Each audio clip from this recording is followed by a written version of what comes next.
इस सीजन की सबसे पहली धुंध, कोहरा।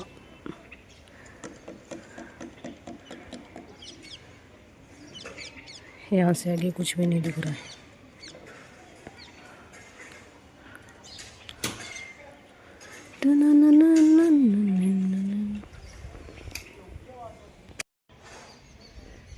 साथ में चल रही है हवा।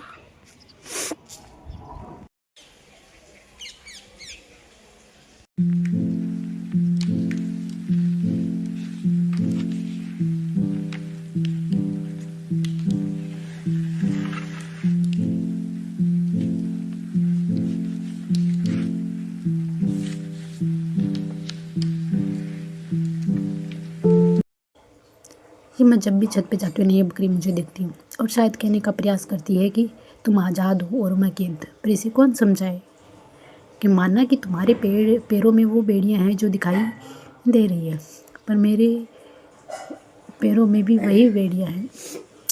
फ़र्क सिर्फ इतना है कि मेरी वाली अदृश्य दिखाई नहीं देती, पर काम तो एक ही है उसका भी और तुम्हारी वाली का भी। हमें अपने ही एक सीमित क्षेत्र के अंदर ही रहने के लिए छोड़ दिया जाता है और सबको लगता है कि आज़ाद हम, पर ना जाने किस कैद में हम। उस आज़ादी को पाने में ना जाने लड़कियों को कितना वक्त और लगेगा, फिर भी मैं इसको देख लेती हूँ। शायद ये मुझे समझाने की कोशिश करती है कि मैं आज़ाद हूँ और शायद मैं उसे समझाने की कोशिश करती हूँ कि नहीं, मैं इतनी भी आज़ाद नहीं हूँ जितना तुम समझ रही हो। हम दोनों की सिचुएशन एक जैसी है।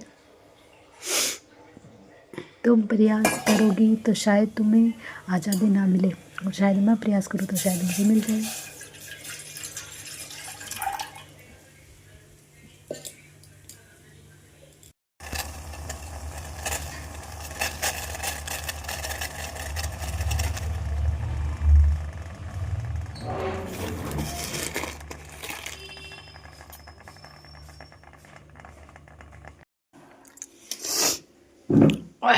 तो दूध वाली चाय को अवॉइड करके मैं आ चुकी हूँ ग्रीन टी पर वापस।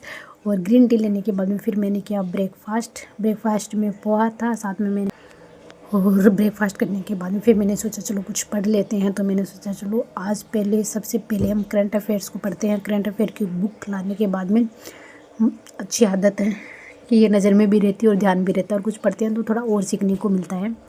करंट अफेयर पढ़ने के बाद में मैंने थोड़ा सा करंट अफेयर ख़त्म करने के बाद घर का काम किया। उसके बाद में मैंने अपना लंच किया। लंच में थे आलू के परांठे। और लंच करने के बाद में मैंने अपने फ़ोन को चार्ज लगाने के लिए ढूंढा पुराने वाले को। तो देखो इसकी हालत क्या होगी, अपने आप इसकी बैटरी फूल कर इतनी मोटी हो चुकी है और मैंने इसी से अभी 1% भी डाटा अपने वाले इस नए फ़ोन में ट्रांसफ़र नहीं किया है। तो इसकी हालत तो ये हो गई है। अब मुझे समझ में नहीं आ रहा कि मैं क्या करूँ। मेरी बहुत कुछ ईमेल्स हैं जो इम्पोर्टेंट है वो भी उसी में रह गई है, और बहुत सी चीज़ें जो उसमें है मेरी इम्पोर्टेंट सब कुछ उसी में है। पर आई होप देखते हैं क्या होता है। उसके बाद में मैंने शुरू किया था कुछ और पढ़ना।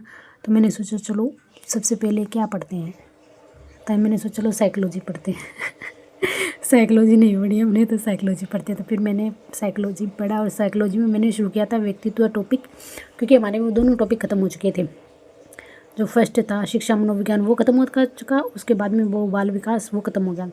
तो मैंने शुरू कर लिया। उसके बाद में मैंने क्वेश्चन पढ़े, और क्वेश्चन भी अब मेरे 13 पेपर वो टेस्ट के क्वेश्चन हो चुके हैं। तो एक साथ 1 से लेकर 13 तक पढ़ते तो बहुत ज़्यादा हो जाते।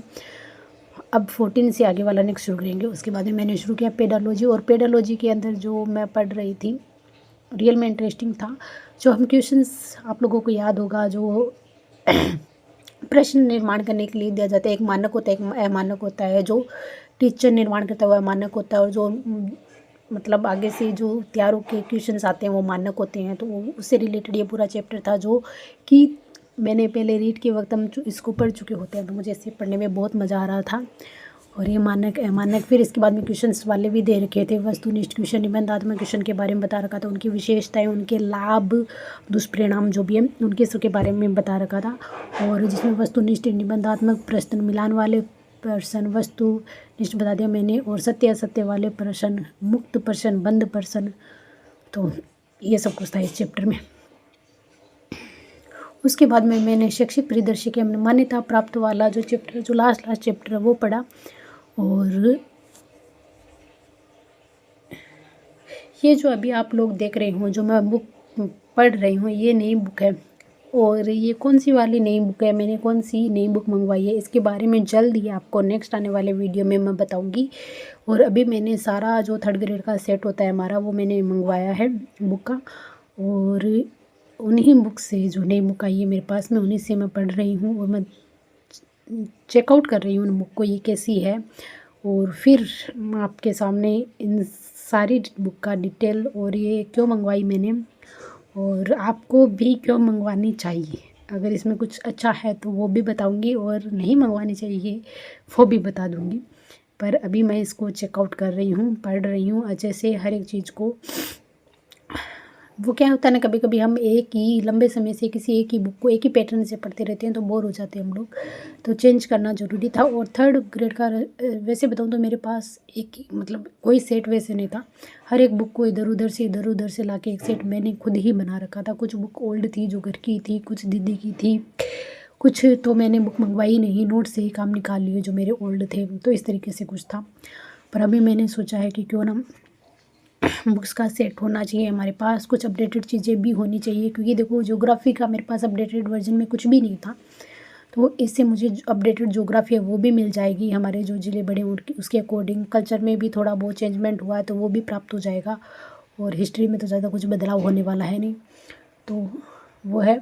और अलग अलग जब हम बुक्स पढ़ते हैं तो हमें थोड़ा सा हमारा जो ज्ञान होता है वो विस्तृत हो जाता है। अच्छा ये दे रखा, ये नहीं दे रखा, कुछ नई चीज़ें जानने को मिलती है। और वक्त हो तो ये सब करना ज़रूरी भी होता है। वक्त ना हो तब तो हम समझ सकते हैं हमारे पास जो लिमिटेड चीज़ें हैं उन्हीं से हम काम चला लें। और कई बार तो क्या होता है कि ओल्ड से ओल्ड चीज़ें भी हम पढ़ लेते हैं और वो काम भी आ जाती है।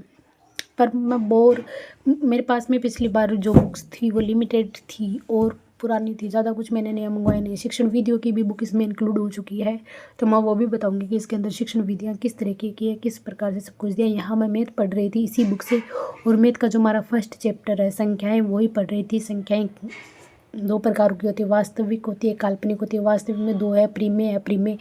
फिर जो प्रीमेय संख्या होती है वो कौन कौन सी होती है, तो उसके बारे में डिटेल सब कुछ दे रखा था। और मैंने ये फर्स्ट चैप्टर मैथ का इससे कंप्लीट कर लिया, और मुझे अच्छा लगा ये चैप्टर इस बुक से पढ़ने के बाद, क्योंकि मैं अभी तक जो मैथ पढ़ रही थी वो अपने ओल्ड नोट से ही पढ़ रही थी जो मैंने उत्कर्ष के बनाए हुए थे। पर इस बुक से पढ़ने के बाद भी मुझे संतुष्टि हुई है। और मैथ का करने के बाद में मैंने इसी बुक से जो हमारे सामान्य ज्ञान वाला पोर्शन है वो भी पढ़ना शुरू किया मैंने। मंदिर हो गए जो हमारे दे रखे हैं, मैं मंदिर है वो पढ़ा मैंने, अनुसंधान के अंदर थे वो पढ़े मैंने इसे। और जो प्रतीक वाला चिन्ह वाला चैप्टर था जो मेरा कंप्लीट हो चुका था वो मैंने वापस इसी से रिवाइज किया। फिर मुग़ल साम्राज्य था जो मेरा कंप्लीट हो चुका था वो भी मैंने इससे रिवाइज किया। और फिर मैंने इन नई वाली बुक से ही राजस्थान का भौतिक स्वरूप पढ़ना शुरू किया। और भौतिक स्वरूप का जो हमारा फर्स्ट चैप्टर इसके अंदर दे रखा था वो मैंने कंप्लीट कर लिया। इस तरीके से आज का जो ये दिन था वो मेरा पूरा का पूरा नई वाली बुक को ही समर्पित था। मुझे इन बुकों के हर एक सब्जेक्ट के हर एक चैप्टर को बारीकी से देखना था, पढ़ना था। जितना मैंने पढ़ रखा है पहले से उससे कितना अच्छा है, कितना बेहतर है, मेरे नोट्स को ये टक्कर दे रहे हैं या नहीं, सब कुछ मैंने चेकआउट किया है। तो आई होप जल्दी इन बुक के बारे में आप लोगों को बताऊंगी। और वीडियो पसंद आए तो चैनल को सब्सक्राइब करना, वीडियो को लाइक